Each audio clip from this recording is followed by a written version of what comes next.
L'appel, comme je disais tout à l'heure, l'appel était finalement forcé parce que la peine qui a été prononcée par la cour d'assises en première instance était très lourde et illégale, puisqu'elle est allée au-delà de 20 ans sans majorité suffisante pour le faire.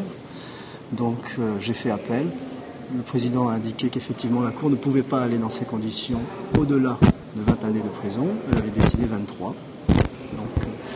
J'ai fait appel, il n'y avait pas d'autre procédure, pour répondre à votre question précédemment, pour contester cette décision. Un jeune homme de 30 ans qui est aujourd'hui, vous voyez, prostré, contrit, dans le regret le plus complet, puisqu'encore une fois, une des choses les plus tristes de ce dossier, c'est que la victime était son amie. Sur quoi allez-vous axer votre plaidoirie pour justement espérer une réduction de peine? Je m'adapterai au déroulement du débat. Je n'ai pas encore fixé ma plaidoirie. Pour tout vous dire, j'improviserai. Ah bon, et donc l'angle d'attaque, c'est le fait qu'il ait changé la ligne de la stratégique, c'est qu'il ait changé qu'il ait d'abord reconnu son erreur et puis qu'il ait un bon comportement.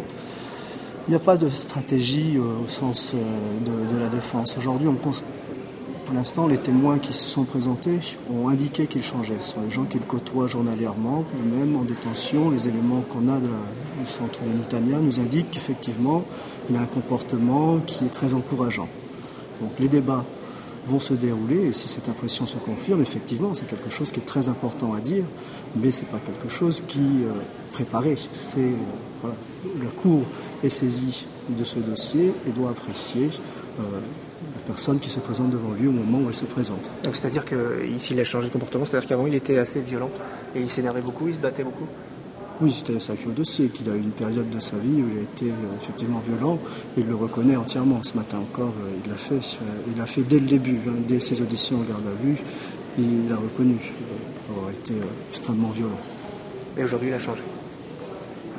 Nous n'avons aucun élément qui pourrait montrer le contraire. C'est effectivement, il a changé. Vous savez, en détention, il peut se passer un tas de choses. Il y a de nombreux détenus qui ont un comportement qui est souvent difficile à gérer pour les gardiens de prison, etc.